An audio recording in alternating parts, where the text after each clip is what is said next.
in terms of... Yeah, I talk too much. Yeah. Okay, cool. So do you. Yeah, but... Are you going to lead this one? Yeah, I think, like, in terms of the games and stuff, yeah. If you Okay. intro it and do all the small talk and stuff. The small talk? Oh, you Yeah. mean at the start? Yeah. Oh, yeah. And then once it gets to the games, I can kind of lead that bit. Does that work right? Yep.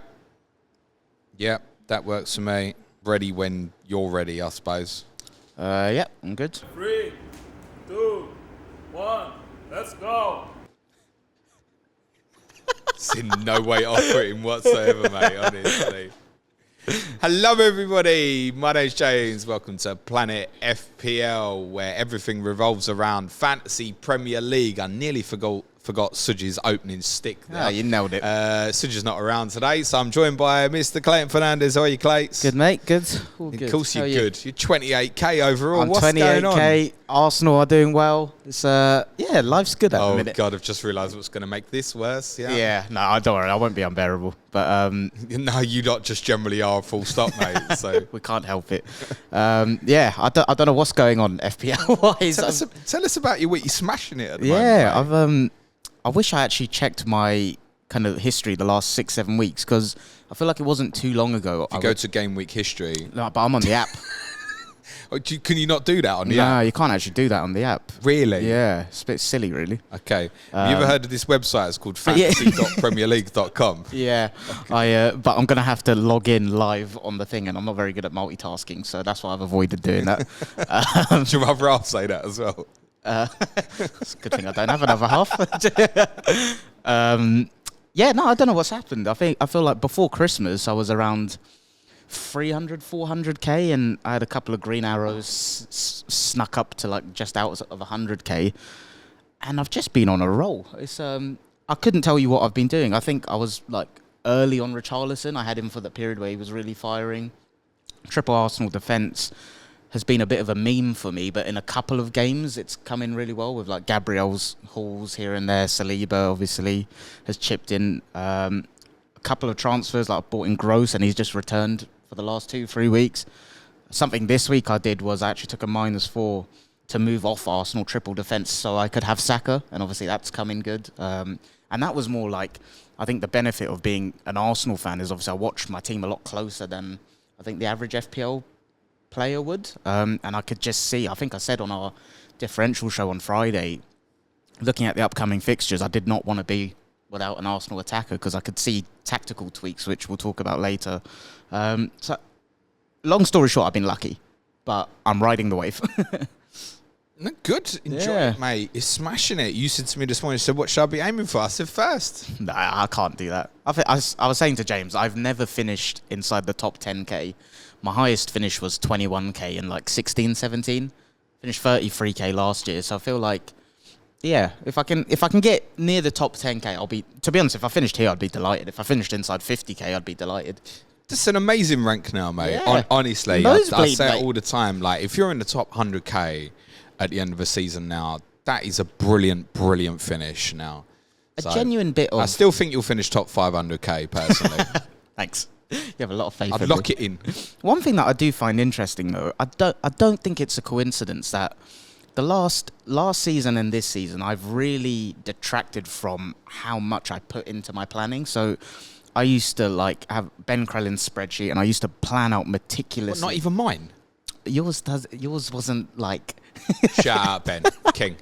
Yeah, that one is more like you can plot your team and see it, whereas yours is amazing at projecting fixtures and stuff, right? So, but I used to use that and plan meticulously like 6 to 8 game weeks out, and I think I used to get so wedded to a plan that I wouldn't react to what was actually happening, which I'm actually seeing a lot of things happening now with people, and that's one thing. You were brilliant what you did this week, like. I wouldn't praise me for buying Saka back when I sold him last Well, week. But at least I fixed it. I praise you for that. I think a lot of people would just let that go, and they'd be like, I think me in the past would have let that go. Yeah. And that's the thing that I think I've changed. I've become a lot more, like, in air quotes, casual with how I play the game, and I kind of spend about half an hour on a Friday doing my moves, looking at literally like the next 2-3 weeks rather than I used to plot There out. you go. Like, There's a revelation, listeners and viewers. If you want to do Go really well at casual, FPL, stop listening to spend us. less time on the game and just log in and do 20 minutes on a Friday because it up seems the to work casuals. for Clayton. Yeah. Don't work for Suj though. No, it doesn't. And I've Not hit had every, a good, I've he's hit not every had a deadline. good week so far. How did you get on? Well, mine's not great, but it looks better compared to Suj. Just How bad clarify was how many Suj? points you won at the moment this week. So far I'm on 70. It's good, and man. Yeah, triple captain Haaland. So still got Edison, Bradley, Foden, Haaland captain, and Darwin to go, depending on Darwin's injury, I guess. But Well, yeah, and that's the headline, isn't it, really, from the weekend, is that the doublers so far have not done anything. Nothing. 1.3 million Erling Haaland triple captainers have had nothing so far. did you hear what his EO was? It depends where you were ranked, but I think top 10K was like 260%. Was like insane. Was the most triple captain player ever in a game week, which I don't think we should be surprised about because I don't think it was many alternatives from City that you'd have looked at and went, well, De Bruyne will definitely play twice, or there wasn't confidence in that sort of thing. Mo obviously did great at the weekend, but most of us knew before deadline, by the looks of it, that he wasn't going to start. I think that was the general impression anyway, that he probably wouldn't start twice. Then it was similar for Núñez, Jota. So if you were doing it this week, I mean, I've not seen many triple captains this week. I'm sure there are some, but I've not seen many this week that weren't Haaland. It was either do it or you're waiting for something else. Solanke later, yeah. So, certainly on Haaland, by the way, no regrets. No, not at all. Like, if you watch the game, he's actually ended up with his highest XG ever in the competitive Manchester City game without scoring. Is that real? Jesus. He had 9 efforts on goal, XG of, I think it was 1.7 or so. That's just him.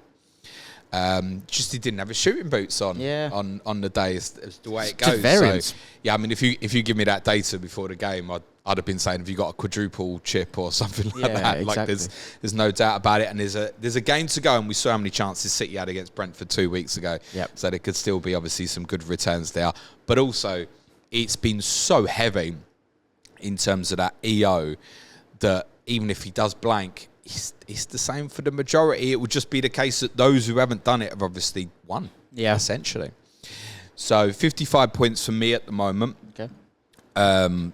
With returns for Gabriel clean sheet, Saka, Watkins, Diogo Jota's assist.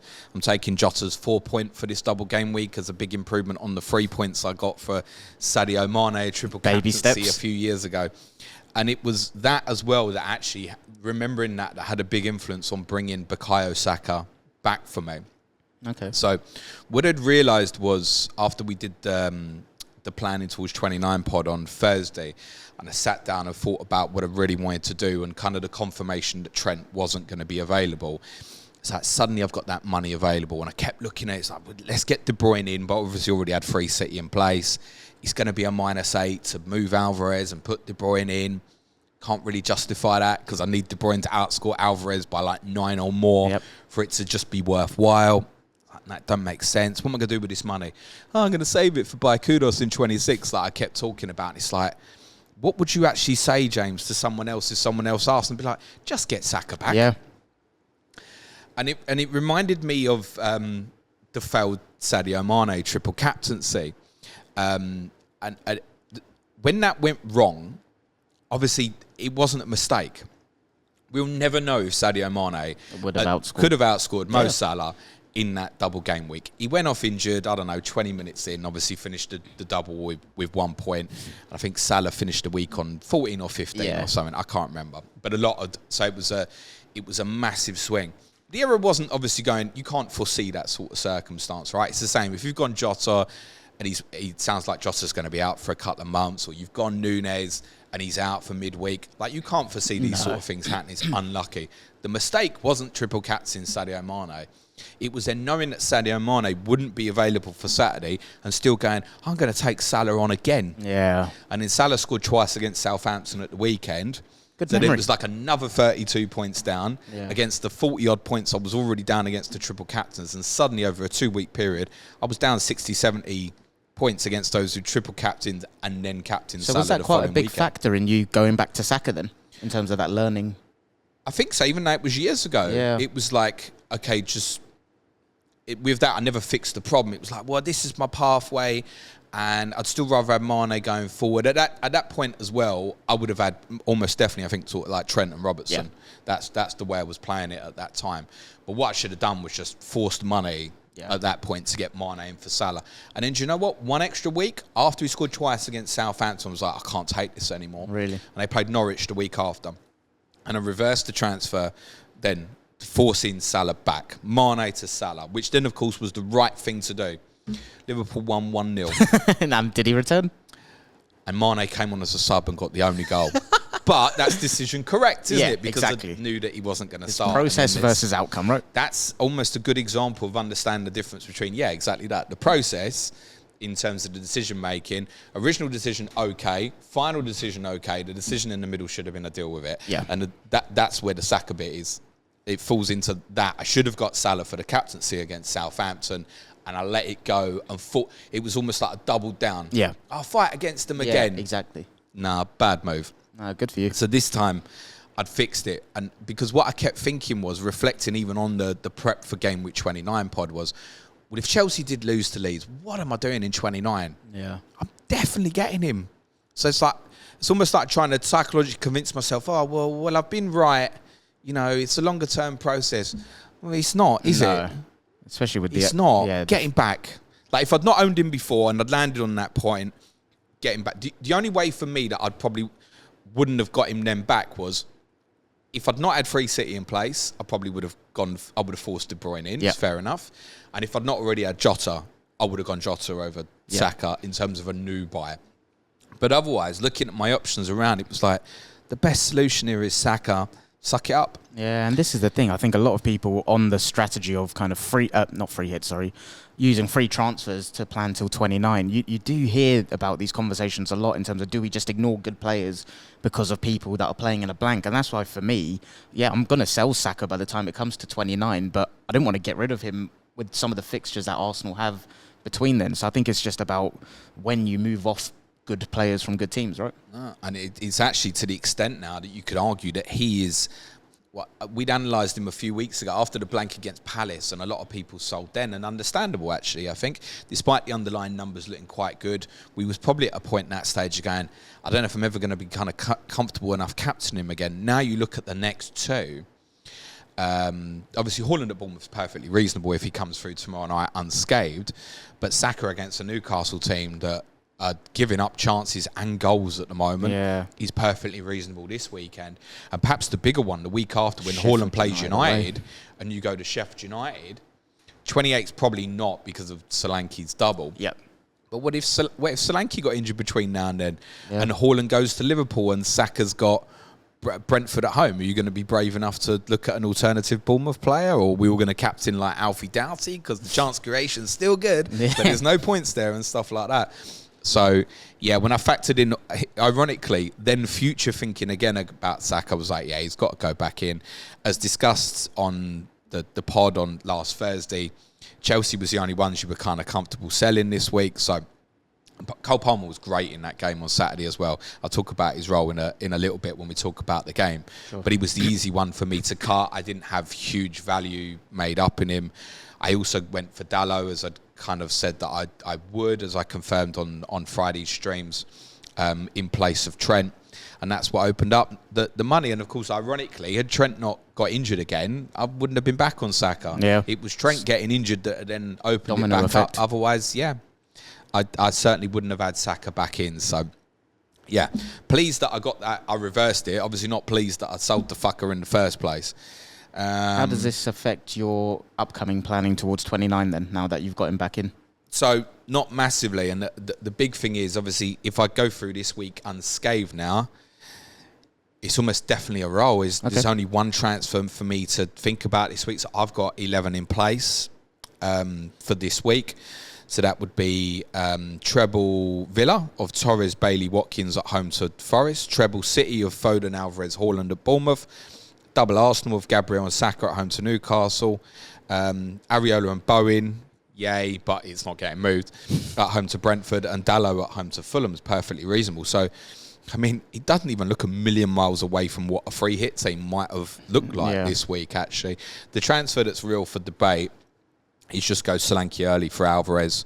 So I think if I got a suggestion that Alvarez wasn't in the team against Bournemouth, then I would just go early for Solanke. Sure.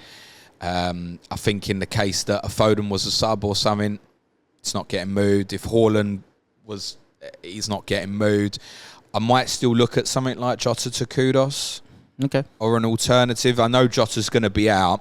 So you know when I said about the fingers in the pie? Yeah. Well, if Jota's going to be out for 2 months, he's no use pie for there, me. yeah. Exactly that. So it might be that I think that's the most likely one is I'll consider a few midfielders this week, which might bring, even rather than getting kind of focused deep down into something like Kudos again on the path to 29, do I look at what's in front of me and something like Hwang or Neto and go, look, there's immediate gain potentially in Wolves at home to Sheffield United, for example, this week. So, yeah. Okay. Quite well set for this week. 29, probably involve a hit or two at the weekend. But I think rolling through this week and then having the info of exactly what 29 looks like before we hit 27, be in a strong position. Nice one. Should we cover the games? Yes, let's do that. Right. Started off, Brentford 1, Liverpool 4. And it was a mixed bag for Liverpool because they won in style, but they came away flooded with injuries. Yeah, I was considering this. I wonder if in hindsight, if you'd said to a Liverpool fan, no injuries but draw, Do you think they would have taken it? I don't know. It's an interesting dilemma, that, isn't it? I get points on the board because of Arsenal's form, and even though City dropped points at the weekend, obviously City's form is obviously really important at the moment. But I wonder if, on this path, and particularly with City, kind of that fixture in 28 on the horizon, and Sunday's Carabao Cup final, you wonder if that'd maybe right away point, not the worst thing, go again and keep everyone fit. As it stands, as I said, we think Jota's going to be out for a couple of months. He looks like he's avoided the ACL injury, but there's enough damage there. It's probably going to keep him out till, I guess, we're probably sort about game week 34 period. Núñez, we think, is now a doubt for the final, which obviously makes him a doubt for Wednesday night against Luton. Yep. And there were some reports last night, unconfirmed at this stage, but it did include a media account in Egypt that's got 1.5 million followers on Twitter, that Salah's had a setback as well. Now, in Salah's case, he's probably already got you more points than maybe you'd have hoped for this week on the one start. That's great what he's done at the weekend. And he looked great, and fingers crossed for him and owners that obviously he stays available for Wednesday night. But suddenly you've ripped the shit out of that front three, haven't you? Yeah. You're down to Diaz, Gakpo plus one more, aren't you? You're something like Diaz left, Gakpo up front, maybe Harvey Elliott on the right-hand side of the front three. We've lost Curtis Jones as well. I mean, that is so unlucky to have. That's going to be significant as well. Looking sort of into probably an April recovery. Certainly going to be out of the rest of this week, the Carabao Cup final. I think it's really unfortunate for him because I think there's every chance he might be looking at an England call-up as well. Really like him as a player. And Szoboszlai is probably not... He's going to be doubtful for the Cup final as well. So he's like, suddenly... Trent, obviously, as well. Yeah, they've been decimated. Yeah, that's really pretty unlucky. Bad. At the worst period of the season. But I think in the context of their... Just as you're starting to come into a hectic period. Yeah, but in the context of their run-in, I think they have quite a decent run. So if they can avoid any more and get people back in a couple of months, then they should be okay. But bloody hell, it's very unlucky for them. The knock-on effect from the FPL perspective is obviously with Jota, Núñez... If you're obviously coming into this week and they obviously look like they're going to be unavailable for the foreseeable, they become the easy sell now. Whereas it possibly might have been Palmer for those with, say, too much Chelsea, Tottenham, Luton as well this week. If they're going to be out for a while, they become the easiest sells, don't they? If you're sitting there this week and you've got, say, 9 players and just hypothetically Núñez looks like he's not going to be back for 27 on top of Jota and you've got both... Well, it's -4 to get out, isn't it? Yeah, I was going to sell Núñez. I've got Núñez, and I was going to sell him this week for Solanke anyway. Just feels like doesn't have a game. Solanke does. Yeah, we'd always spoke with Núñez that I think if people landed there, that a move onto Solanke, or for those who haven't got Watkins, was going to feel like inevitable. Yeah. Whereas Jota was was going to be an easier hold just because of the more limited options.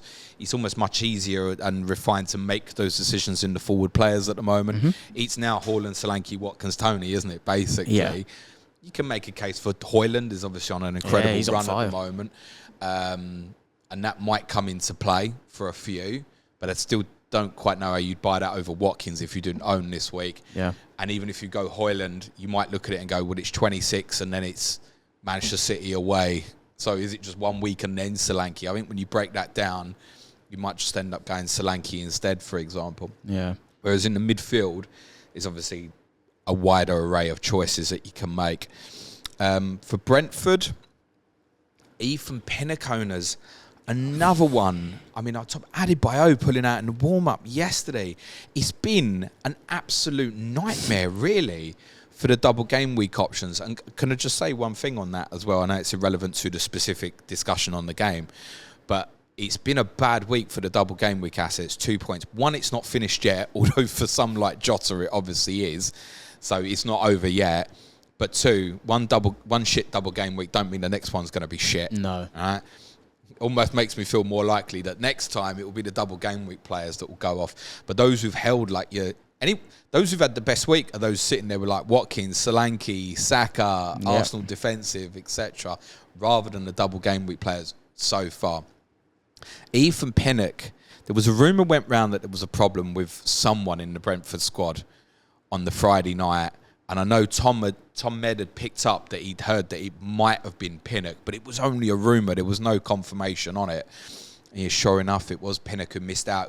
I think the statistic as well was he played like 50 Premier League games in a row or something as well. Yeah, so sick. And we don't know how long he's going to be out. And actually, West Ham's offensive output at the moment, which is 3 goals since Paquetá's injury against Arsenal, which is last year, and that includes 2 against Sheffield United, so that barely counts at the moment, considering what others are doing against them at Bramall Lane. And the other goal was a penalty, by the way. It means that a Brentford defensive asset, if you got it this week, doesn't even look terrible at West Ham. So if you've gone Pinnock, you've been mad unlucky. Yeah. Another goal for Tony. What is that, 4 in 5 since I think back? so, yeah.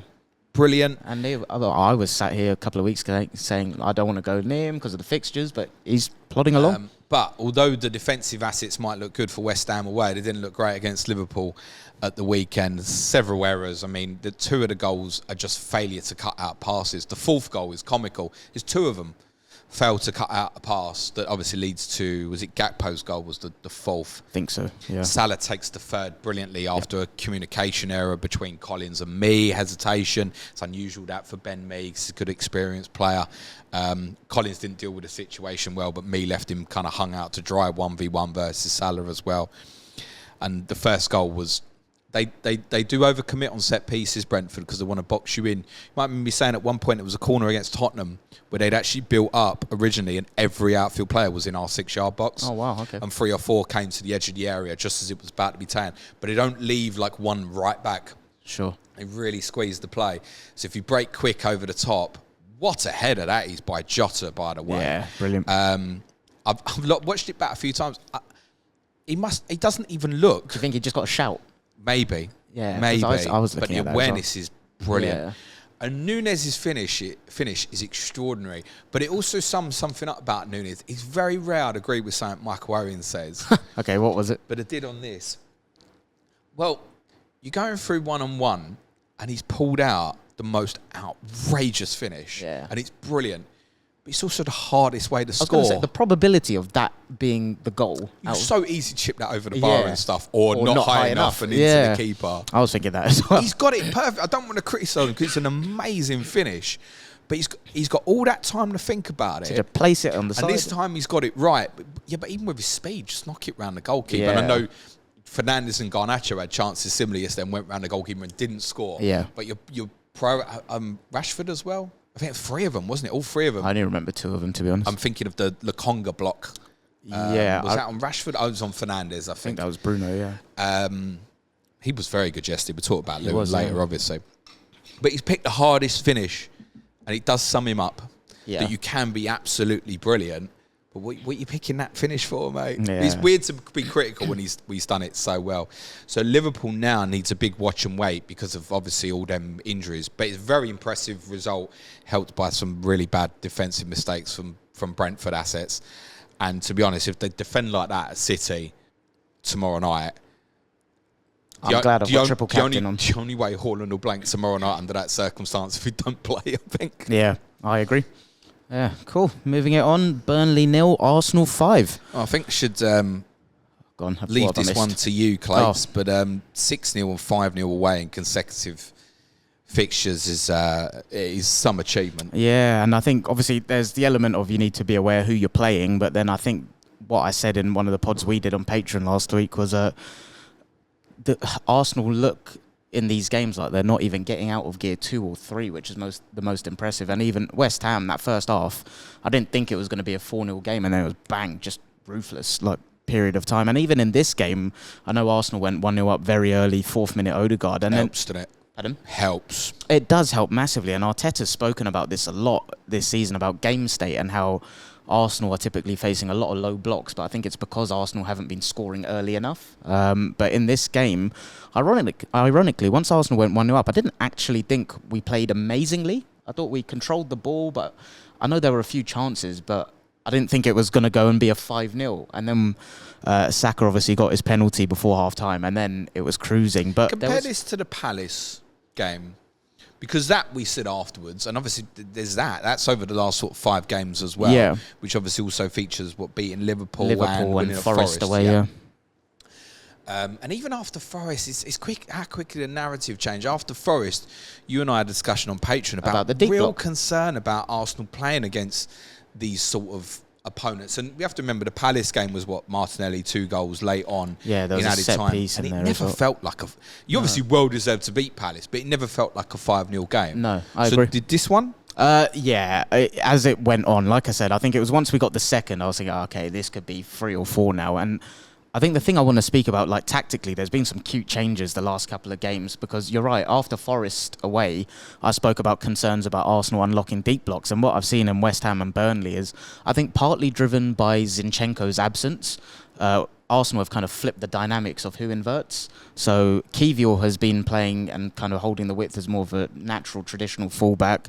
Ben White's been tucking in next to Rice. But some of the stuff I'm seeing... It's not as extreme, though, is it? It's not. No. And this is the thing. Like, something that I've found really fascinating is the automatic movements, and how sometimes you'll see when Arsenal build, there's a 3-2, as we speak about a lot. And in this game, it was sometimes Rice and Odegaard as the 2. And when Odegaard is the trigger, when he drops in, White would then go out wide. And you'd see Saka drifting into kind of Odegaard's space and the half-space areas. And it was like those automatic movements were so impressive. And I think this is what internally they've looked at as the solution to the deep block problem. And I've always said, when Arsenal have space, I think they'll kill teams.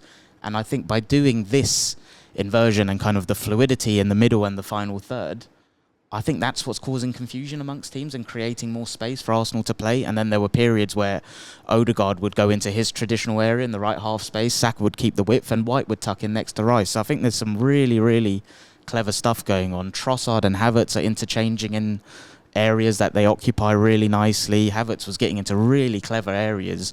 When he got the ball, he didn't look as convincing, but his movement and what he's doing to create space for others is quite impressive at the minute. So yeah, I think Arsenal are really impressive at the minute. I'm as a fan myself really loving what I'm seeing, and you spoke about it on Friday. I think it's just a case of, in the context of a potential title challenge, win until you get to that City game and take it from there. But from an FPL perspective, yeah, I think it's just a case of keep them until 29 and then deal with it then. Worryingly good, unfortunately, as much as it pains me to say it. I mean, as well, it's not just 5 wins on the bounce. It's basically 16 points. And I think it's the lack of... Because of the goal difference swing. It's not an extra point. Yeah, but also the lack of chances Arsenal are giving up as well. It's phenomenal. Like, teams aren't really getting a sniff. What would be the biggest problem here? Like, which player, if you suddenly lost to an injury, like Liverpool have obviously been really unlucky this week.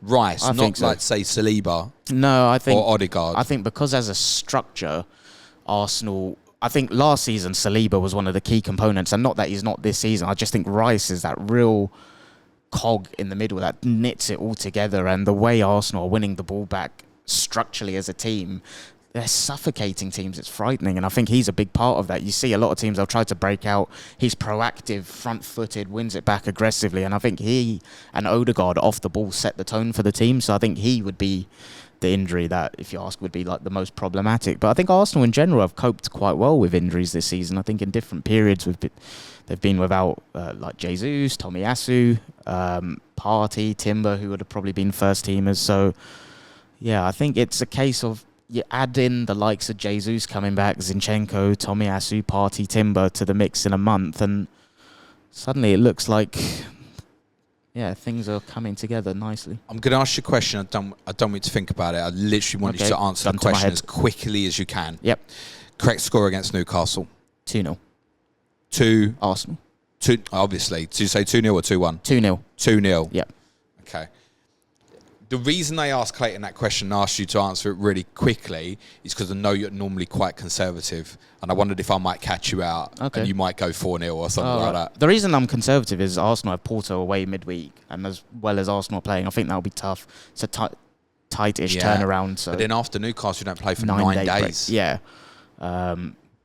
Yeah, but that's my gun to my head answer. What would you... What I mean is, if you get in your strong position, nothing to hold back for. It's not like, in a weird way, it's not like, I know Porto's before, and it's away, and there's the travelling and all those things that come into play. It's worth saying it's an 8 o'clock kickoff on Saturday night against Newcastle. But it's, in a weird way, what I mean is, if you've got 2-0 up against Newcastle and you're looking at Porto away on Tuesday, control. There's nothing to hold back on. No. If you want to go and give them trouble. And they are conceding way too many big chances at the moment. Yeah. Newcastle.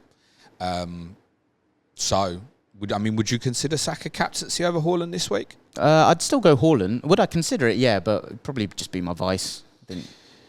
If you wanted to add to Saka as a second offensive for Arsenal, I wouldn't. Go on.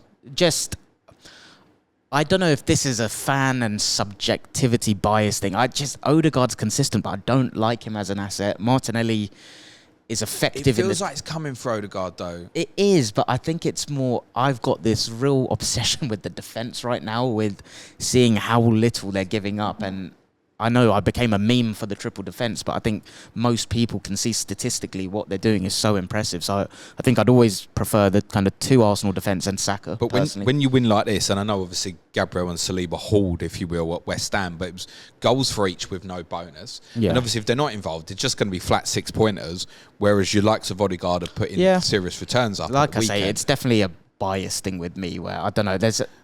Odegaard... Right. So different example then. Yep. And probably to find out if the answer is Odegaard, there will be people who are going, right, well, I need to replace Jota now. Is Odegaard's the one? I can't talk you out of it, no. What I mean is it shouldn't be Martinelli or Havertz or Trossard is playing false 9 at the moment, basically. Yeah, Odegaard for me. I think if Jesus was confirmed out for a long period of time, I would be talking up Trossard as an option, but I can't guarantee the minutes. And Odegaard will be there more or less 90 minutes. And yeah, the fluidity I spoke about tactically, what we're seeing now, it's creating so much space for him in what he does best, both like his kind of finishes when he arrives into the box late and his assists potential as well. So, yeah. Do you think Kivior will hold on to this spot? You begin to feel a little settled with him for the first time, maybe. I think so. But then, I do. But then, would I be surprised if Tomiyasu comes in? It's probably opponent dependent as well. That's exactly it. Yeah, but for this week so far, I think it would stay the same both against Porto and Newcastle. But avoidable, really, if you're looking longer term. Okay, fine. For just Burnley, a reminder as well for Raya owners, which I think is part why you moved off. Yep. Obviously, won't be available for the Brentford game. That's not till game week 28. But if you're on that, something obviously just to be aware of.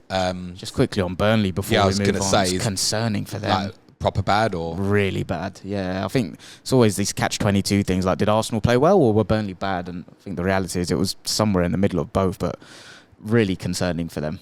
I thought Fofana up front gave Gabriel a good challenge, but other than that, nothing to write home about. And obviously, hope Aaron Ramsey's okay. Like, that didn't look great. He went off on a stretcher. Another one, unfortunately, I did say it about Boubacar Kamara last week. I'm going to say it, unfortunately, about a former Villa player, Aaron Ramsey. Now, that's probably ACL as well, I think, judging by the movement of his leg and stuff. And he's obviously needed gas to help him out and stuff as well. Charlie Taylor back off the bench. There are people, Clayton, will be relying on that this week. You laugh. I need a reminder on who they've got. It's Palace away, though. And actually, the 4 fixtures building towards 29, which they play in, Palace away, Bournemouth at home, West Ham away, Brentford at home, is not terrible. I mean, admittedly, the 2 home games in that run, you're going to face Solanke and Tony, respectively. So, I mean, your fancy of clean sheets is not great. You're not going to go and invest here, are you? I personally wouldn't. I've not seen anything that makes me want to. Taylor, I would describe as probably 50-50, whether he'd start at Palace at the weekend, but you probably will at least get minutes. So if you're at that stage and you're short of players, it's probably not worth binning. And Palace, if they don't have Eze back, which we think probably won't be the case, then it's obviously one of the weakest attacks at the moment. So I think you probably play it this week.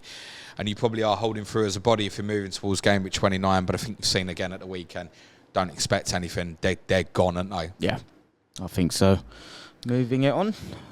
Any more? Did you want to cover on that? No, I don't think there's any point saying much more on Burnley, unfortunately. All good.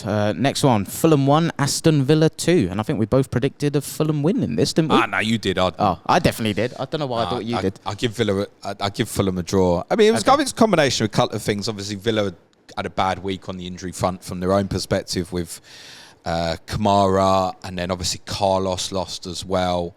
On top of other injuries they'd had. There's a few got excited about Tyrone Mings being back in training, but Unai Emery had confirmed not this season. It's going to be he's kind of in the recovery stage. Not this season. He did his ACL, didn't he? Game week 1. I didn't see that comment though. Okay.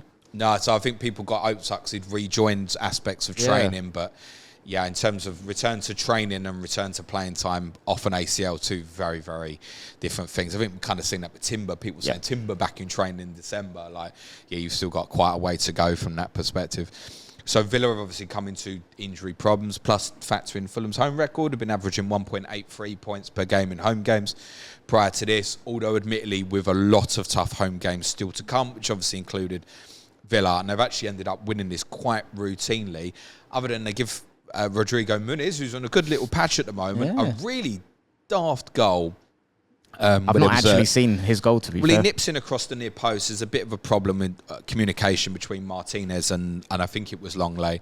But he's nipped in front and scored kind of out of nothing, and Villa were in real control. So I think it sounds like Villa very much deserved the win at the weekend. 2 goals for Watkins. Could have easily been more as well. It assisted an Alex Moreno effort that was ruled out from a set piece, which is so marginally I think a lot of people have that duo as well, right? Yeah, absolutely. Will have. And I think Moreno probably is the one with the upside to go for from Villa assets. We discussed this Thursday, right? Villa now probably number 1 target for people heading to 29. Yep. West Ham doesn't feel like such a target at the moment. If you're like me and already got 3 Villa in place, you're not doing anything about it. The upside one is Moreno, but obviously the threat of Luca Dean lingers. On Matty Cash, as warned would probably happen, way more defensive role, almost playing like right-sided centre-back in the build-up for a lot of the phases at the weekend. So in terms of you're looking for that output, not great. Plus, with Cash, Konsa due back around about that point, could eat him right in game week 29 in terms of his minutes and stuff. Pau Torres has obviously now got the big minutes under play and is by miles the safest one to get. Yeah. And I think his return obviously quite transformative. So to go with the bad news for Villa this week, there's obviously the big bit of good news. That said, Longley having to play right-sided centre-back, I think he's been a problem at left-sided centre-back for Villa. You've seen a little glimpse here with Fulham's goal. It'd be a bigger problem at right-sided centre-back. Okay. And don't be surprised if going up against an opponent that's different, say like even Awoniyi this weekend, will pin him. Unstuck. Okay. May well do, yeah. And I think those playing on the left-hand side in forthcoming games against Villa might have some joy. Sure. So if you're talking about sort of if Awoniyi can either pin Longley or perhaps even drift off another way and isolate space for Hudson-Odoi, for example, to take on Cash, Forest might get some joy through those avenues on Saturday. For someone like myself who's got Matty Cash, and you spoke about Konsa potentially eating his minutes in 29, would you look to move him to a Torres for that security of minutes? No, I think like whatever you've got, like you're sticking with at the moment. You're certainly not moving it now with Forest this week. Yeah. I can't think taking a hit to shove that around. Okay. Certainly for someone like me who's got Torres, it's nothing to think about now. It's just a solid player that, as long as he stays fit, will play all the games up till 29. I don't think there was much debate that he was first choice anyway. He's got to play. Yeah. At the moment, Torres. Whatever you've got, I wouldn't move on at this stage. Okay. So, you know, Cash might need reviewing in a couple of weeks, but there's no reason to think he wouldn't play against Forest. Sure. And it's not that he can't return. He's just not going to be what you'd really want him there for at the moment. But that's real luxury talk there, isn't it? The offensive ones, again, Watkins owners who have not got are probably looking at that with, I've got to get there, I think, in terms of number one priority. If you're heading towards 29 and you want Villa, this really is the week to go into them. Yeah. It's Forest at home. It's Tottenham at home, 28. And remember, obviously, for the offensive guys, that's still a brilliant fixture. 27, they go to Everton, which is challenging, but not terrible. 29 away to West Ham. The closer it gets, the more you would just favour Villa, I think. So it's definitely Villa in terms of, I think, number one targets for many this week, which leads to an interesting conversation about the midfielders. So I would define it a little bit like this with Bailey versus Luiz. I think it's probably the biggest debate, but I wouldn't rule Jacob Ramsey out of people's thinking either as a bit of a kind of a wild card. How would you rank them? Depends. Depends. Let's define it like this. It might even be defined by what sort of manager you are. Douglas Luiz is definitely going to play. Yep. There's also the impact, of course, of Kamara's injury and perhaps playing a deeper role. And I don't think we can judge on just one game at Fulham, which I've not seen a lot of. Something like Forest might give us a better indication in terms of ball dominance, maybe even at the weekend, that might even have more relevance to West Ham in 29, Everton 27, perhaps not against Tottenham in 28, but 26 might even give us more relevance. But I understand you probably want to buy this week. Luiz still keeps the set pieces, the corners, etc. Yeah. Bailey, in terms of an expected per 90 output, will kill Douglas Luiz. Yeah. If you're defining that as a comparison, all the metrics on that will have Bailey way ahead. But guess what? Expected Minutes. per 90. Well, Luiz will get the 90. Yeah. Bailey at the moment, for me, it's always been the case, I think, for the last couple of months, that he's playing so well, he'll keep playing at this minute. Almost scored a screamer as well. But a couple of things can change that. One, injury. Now, he's been fine for the majority of these 2 months. The other thing that might change it is form. Plus, the concern that I've mentioned several times, that Bailey and Cash together ain't a great fit. Okay. So, you've got one player, numbers-wise, way more explosive. That's the one I'd want to get. That's the one I'd want to punt. But do you absolutely need that body going forward? Not Douglas particularly. Luiz is still perfectly reasonable to get. So it might be defined by how much of a chance you want to take Sure. going forward. Then Ramsey? Me personally, at this stage, because it's such a short period, with sort of over a 4-week period, preference for me would be Bailey. But then I've also got Bailey sitting there, so it's easy for me to say. But I think over that longer period, looking back, I might have favoured Luiz. I think it might lean back to Bailey this weekend. He's got that X factor, hasn't he? Like he's at the bar with a long ranger at the weekend. It's a slight preference for that. Okay. Fulham obviously played 29 as well. Probably not under target for this week. Obviously going to Manchester United, who have obviously hit form. Another goal for Muniz. But again, all the conversation we've had about these forwards, Hojlund, Solanke, Watkins, Tony, where's it fitting in? Yeah. I don't think it is. Plus, I've said this several times, I think as soon as the blank comes, Breuer might come into the team. Breuer missed the squad at the weekend through illness, so it's not a serious problem. Raul Jimenez also, we think, will be back a roundabouts game with 29. So I think that's avoidable.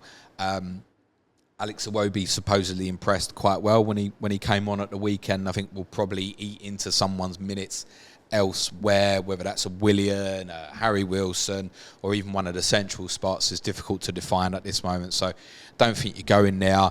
The majority of the back line are fit, so you can obviously have Bassi come in for Ream or Adarabioyo come in for Diop, Tete in for Castagne. Yeah, Robinson's the safest one, but again, I don't think you're looking at it this week. No. And I don't suppose anyone has got a goalkeeper problem enough to be looking at Leno at this stage. So I think they're in a void. I also think they're safe enough that there's not we're getting to that point of the season where we beach talk. Yeah, not far off it. And that's not to say they won't turn up at Manchester United at the weekend. I think they probably will. I think they'll be quite motivated by the way they lost to United earlier this season. Also, what happened to them in the FA Cup quarter-final last year as well. But they're not someone I'm worried about. They're not someone who's going to threaten for Europe. So they're the sort of one that begins to get listed under that beach idea, if you will. Yeah. Dara Curran will be on Clash of Correspondents tomorrow with Gary Robinson to preview that game this weekend as well. Lovely stuff. Moving it on, Newcastle and Bournemouth. Desmond Tutu. Yeah. Solanke Hall.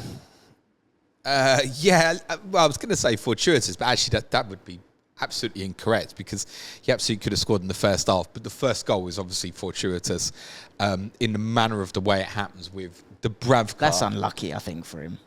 It is actually because ironically Dubravka made a few good saves, obviously, from Solanke in the first half. He slipped. Yeah. It can happen. It's probably surprising, actually, on reflection, that it doesn't happen more often. Yeah, I was thinking that as well. When a goalkeeper's under pressure like that, it is just an unlucky moment. But I've been meaning to talk about Dubravka for a while as an owner, and I think many of us will experience this at the moment. We've got the Dubravka areola pain, if you will. But it feels more pain with Dubravka. I feel like with West Ham, a switch might flick and clean sheets might suddenly be there. He really doesn't feel that way with Newcastle at the moment. They're giving up a lot. When they went through that really tough run of fixtures in December, and obviously the fact they had so many injuries, they couldn't change the team, the excuses were there. I think we could all give it mitigating factors to what happened. But now, the majority of them are fit, certainly defensively at least, and I'm aware that Fabian Schär got a wrist injury and is a doubt for your game. Yep. I suspect wrist injury, should be all right. unless he needs an oppo, he'd probably be all right. But Jamal Lascelles owners should be aware that he could get in at the weekend for a 0-pointer in the 4-0 battering that might come at Arsenal, but probably hold at the moment. Big up the big tasty. But in terms of the defensive makeup of the team, it's moved back to first choice. Now, some might argue Livramento should be first choice rather than Burn. But I mentioned, obviously, because the build-up and Trippier moving inside, that became clear to me in the Forest game, why Burn was getting favouritism. But then you've still seen examples in that last week with Elanga versus him, and again with Antoine Semenyo's goal at the weekend, that if he's getting attacked, he's in massive trouble. Who's he going up against this weekend, Clayton? Bukayo Saka. Yeah, so could Newcastle flip that in terms of do I think Newcastle could consider going back 5 at Arsenal at the weekend? I don't think we should rule that out as a possibility. Me either. Particularly as the way they finished the game at Aston Villa when suddenly they came under real pressure when Leon Bailey, another good 1v1 direct runner, came onto the pitch. Yeah. We shouldn't rule that out as a possibility, and obviously Newcastle are a little bit lighter in offensive areas at the moment. Oh, one thing just what I remembered on Fulham, Paulinho suspended. Oh, good shout. Which is massive, by the way. 2-game ban, first to get to 10 yellow cards. So Saturday don't look great for them, and they're conceding too many chances. But the fixtures have eased up, right? They've now, over the last 3, they've played with respect. Forest, Luton, Bournemouth, and still conceded 8, and I think they've conceded an XG that's still massive in the 3 games as well. We mentioned on Thursday's pod, they were in the bottom 2 for expected goals conceded over the last 6. Wow. They've conceded over 2 again in terms of XG at the weekend. Admittedly, that one Solanke chance is obviously massive, but it's still comfortably well over 1. And I think the goalkeeper is a big part of the problem. He's a big part. In terms of his shot stopping, it's fine. He's reasonable. But the drop-off and the impact it's having on them, I think, boils down to the biggest thing of all his ability to sweep as a goalkeeper. Okay. Nick Pope as a sweeper keeper is massively underrated. And I think it's just putting duress and pressure on them where they're getting caught between 2 things. One, space in between defence and midfield too big because the defence drops off too deep because they're worried about him sweeping it. Okay. Or they end up too high and then people attack at them and there's no trust in the goalkeeper to deal with it. It's a knock-on, whichever way they do it. And I think they'll keep conceding goals. And I think there's every chance. I'm not saying that it'll end like 4-0 at the weekend, but I wouldn't see them. They went there last year and frustrated the hell out of you and got a 0-0, right? Yeah. Can't see that this weekend. at the moment, to be honest. To something you said a couple of minutes ago, that's why I can see them going with a back five, because they did pack out the middle quite impressively. They did sit deep quite impressively, so I could see them doing that as well. There's a chance that Alexander Isak may be back. Damn. And that, don't shit yourself, that might even He's play. brilliant, to be fair. Yeah, but I also think he needs to run a games of the fitness, and he keeps having setbacks. And we now know as well, this is not a lie. Did you see Eddie Howe on Friday, by the way, saying about Jacob Murphy? He said he has not trained yet this week. In other words, saying if he trains later today, he'll be involved. And presumably Jacob Murphy did come on as a substitute, didn't he? He did, they kept trying different players in the forward areas later in the game. I think they even tried Harvey Barnes there. They're looking for solutions. Obviously, if Isak's available, great. But Callum Wilson is going to be out for about, well, sort of a minimum of 9-10 weeks, which is going to take him up to an estimated about game week 36. And need Isak to stay fit. Yeah. Hugh wouldn't trust him to do so if that pressure's on him. Now, the good news is he's 1 game a week. So if they can manage him properly, then we've now got that clarity on Isak where there's a sustained period. And as said previously, if suddenly Newcastle lose to Blackburn in the Cup, which I don't think we should rule out as a cannot happen. No, it's not impossible. Newcastle Assets play at Palace in 29, good fixture, and most people won't be able to get there. Yeah. Particularly someone like Isak, when you consider, Solanke, Hojlund, Tony, Watkins, those 4 forwards again. And it's the sort of one that might add into a game week 29 free hit narrative. Also, in terms of Newcastle, you might have heard me say last week that they're one of basically 4 teams who I couldn't really make a case for any investment on at the moment until suddenly it ended up playing in 29, and then the situation perhaps changed when they play Wolves at home in game week 27. Here's a really interesting thing on Newcastle, though, in terms of thinking longer term, and that Wilson injury. On my projected fixtures for the end of the season, I'd have them top from game week 30 onwards. And so wildcarders do need to keep a real watching brief on Newcastle over these next few weeks. Okay. Their fixtures from 30 to 38 will probably, well, I say probably, they're scheduled to play Manchester United away in game week 34. That is the toughest game they've got left. The only other one of the big 6 that they've got to play in the running is Tottenham at home in game week 33. Again, for offensive assets, great fixture. They've also got Brighton at home and West Ham at home.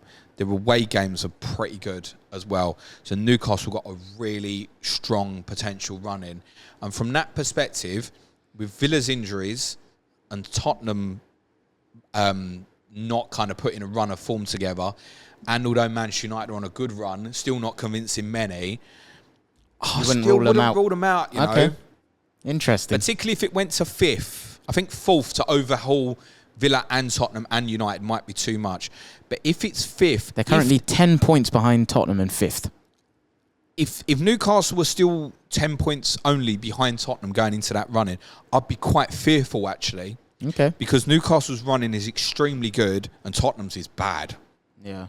And Villa's is pretty bad as well. Okay, So interesting. I wouldn't rule them out, but they've got to survive things. And at the moment, I would say, hand on heart, I find it very difficult to see them getting anything at your place at the weekend. And I would think even Chelsea away in 28 as well, really tough as well. But if they can hang on over this period Get to and get 30. to the run-in, if they can keep Isak fit, I wouldn't rule them out, actually, of having a really, really good finish to this season.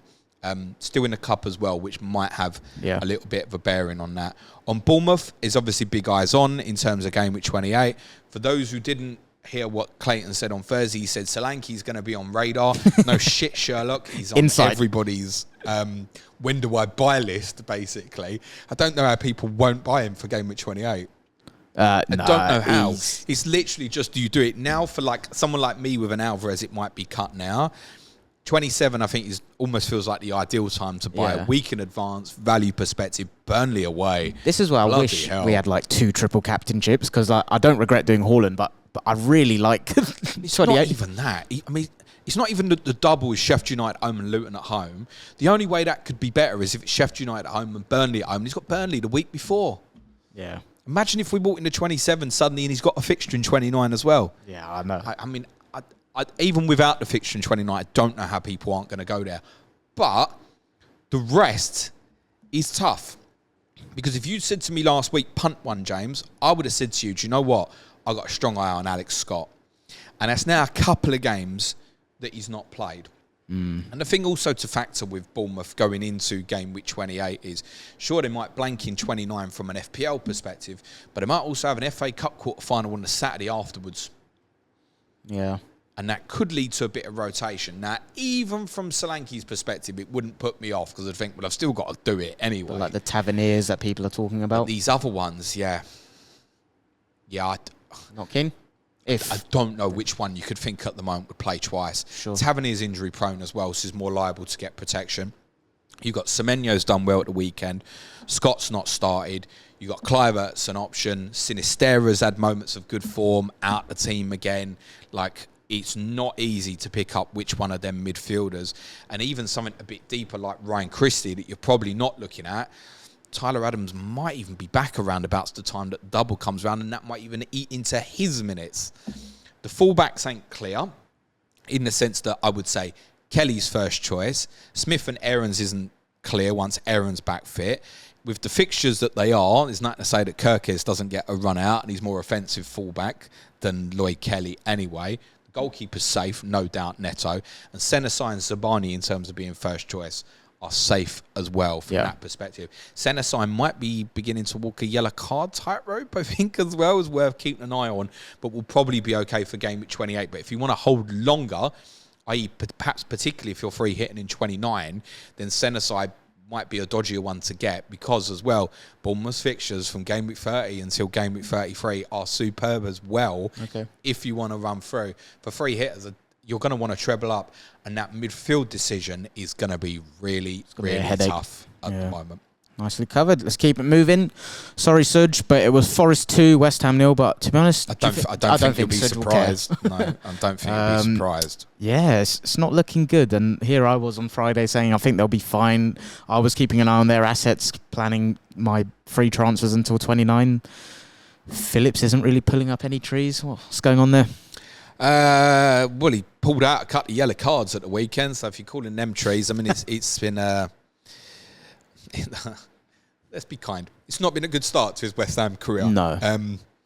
To the extent that it'd have to be where I said this previous on him. I thought going there was really dangerous for his spot in the England squad. It's almost like out of sight, out of mind. Now he's in sight. People don't want him in mind. Yeah. And you look at things like Kobe Mainoo's performance again as United's outstanding performer yesterday, and you think, how's he going to pick him over that? He'll still find a way to do it. He will. We trust his players. And to be fair, I've said numerous times that I think, actually, Calvin Phillips has remained Declan Rice's best partner for an England perspective. Although I do begin to think now that Kobe Mainoo is going to put real pressure on. I would not be surprised if by the time we get to the summer, Kobe Mainoo is starting for that England team. Really? Yeah, I wouldn't be surprised. Midfield three of Rice, Bellingham, Mainoo. But yeah, we're tangenting. He's got the right balance, Mainoo, to do it. Think of his relationship with Casemiro at the moment. Yeah, we'll talk about that when we come to Man United. But in this game, so West Ham, and I know Suj keeps saying he's not as simple as Lucas Paquetá, but the fact remains that he got injured in the first half against you. Well, actually, he got injured in the warm-up, didn't he? And started the game. Yeah, true. Went off about 25 minutes in, by which point they were in front. They scored a second goal from a set piece. Yep. So a goal from a set piece. Since then, they've played 6 league games.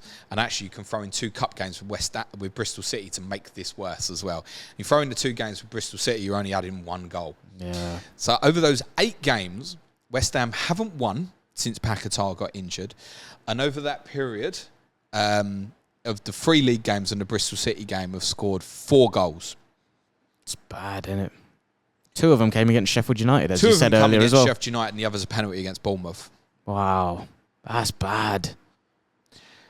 And the underlying numbers are really bad in terms of they're not missing chances.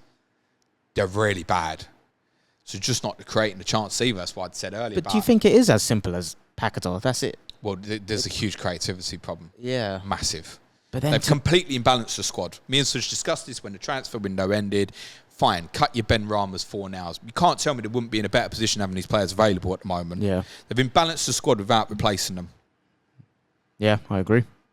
Cornet is not up to it. No. Or he's not going to be trusted to get enough minutes. Antonio's back's a bonus. Yep. Because that brings an extra Different attacking profile player into the team where perhaps Bowen can be a little bit more creative from a deeper position. Wasn't really the case at the weekend. What I would say, because of this scenario at the moment, I think Jared Bowen at the moment will play in a wider position. It doesn't necessarily diminish his prospect for returns. But again, if you're sitting there with 3 Villa assets, the temptation when you look at this week is going to be a West Ham player. So genuinely, would you still advise people to go there? For those that are on 3 Villa, you look at...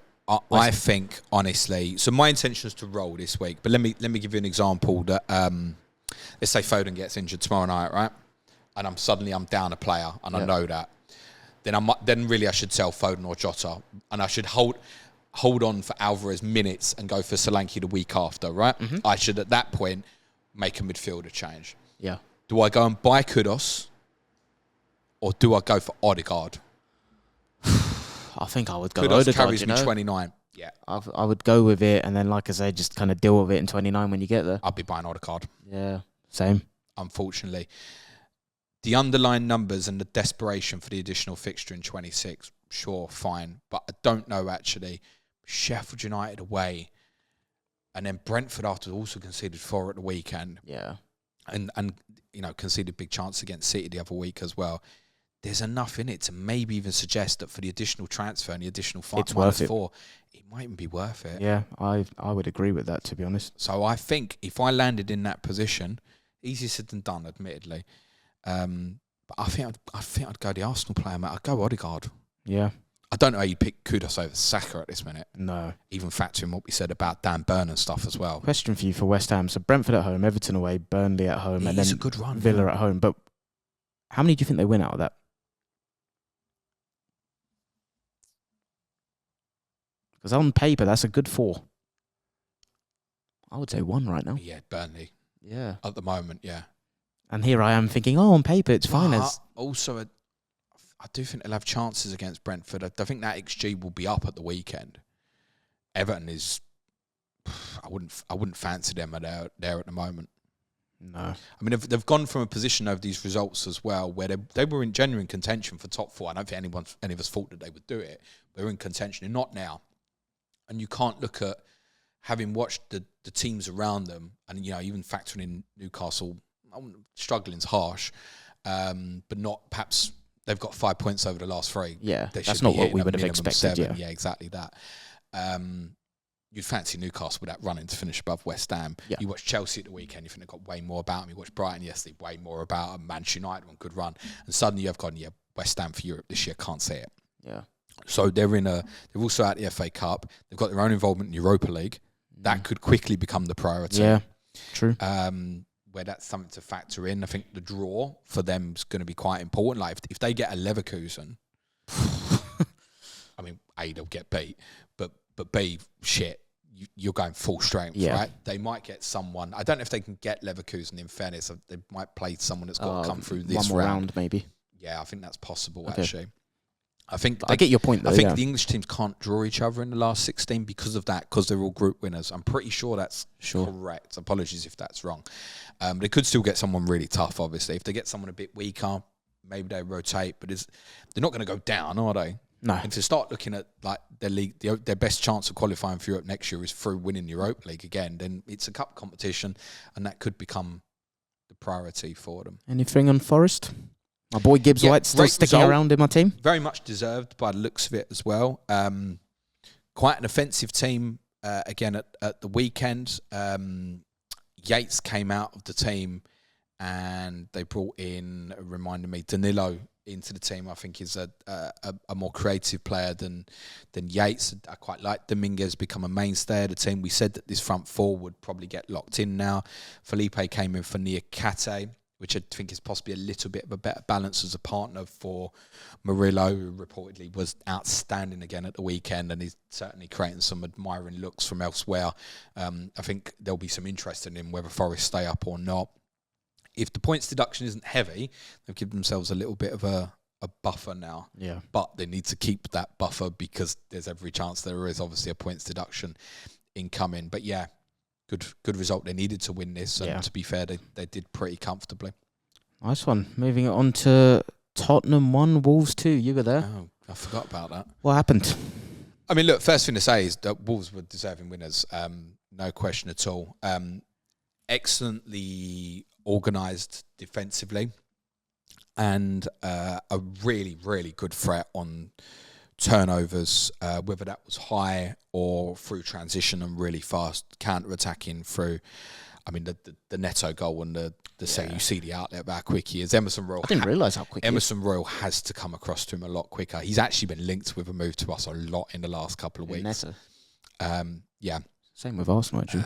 Which I'll save more of my Tottenham wide player rant for, I think, the Patreon podcast on Wednesday, because I don't want to take away from Wolves. Sure.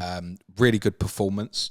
I think the interesting FPL aspects of this going into this week, and I'm going to do a piece on Hwang and Neto for Talking Tactics this week on Patreon, is I'm actually going to do a fantasy-based Talking Tactics, because I think that's a big debate this week. We spoke about Odegaard instead of Kudos, but there's this as well. Yeah, they got a decent run. What about Hwang or Neto, yeah, right? Sheffield United, Newcastle, Fulham, Bournemouth.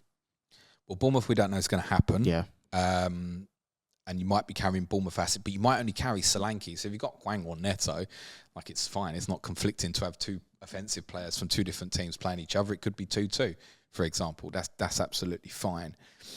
But which one's quite difficult? I don't know the answer yet. Okay. And I'm almost definitely liable to buy one of them in Sky Fantasy Football this weekend as well. Sarabia not in the conversation? Nah. Okay. I'm really keen to look at some of the data and also the positioning. Because the thing that struck me, I'd been saying all last week that I thought Neto would play as the 9 against us, even with Cunha out. I thought Hwang would play a wider role. And my theory on that was that in terms of the tracking that you have to do against Tottenham's fullbacks and the areas that they move into, you don't want Neto going back with Porro or Udogie. Now, once those two were ruled out, that's a different proposition. You've still got the same problem where Davis and Royal will move into those players, but it's two things. One, it's not as big of a threat. And the second thing I really thought was, well, Neto will play against Davis. Yeah. Because you'll eat him alive for pace. And ironically, if you're not seeing a lot of the game and not looked at heat maps, etc., you might think, well, where did he attack for the second goal? But it's just a break from a corner. Yeah. Played on the left. Oh, did he? Okay. Yeah. But it's the moment of joy where he's actually hit from the right-hand side there. Admittedly, Davis is well out of position, and he ends up facing up Royal. That's obviously created that real moment of joy for them. And I don't know what the answer is yet, and I want to investigate it more in terms of where they play at the weekend. Because the one thing we should say about Sheffield United is these batterings that they've taken recently, they've all been at Bramall Lane. Yeah.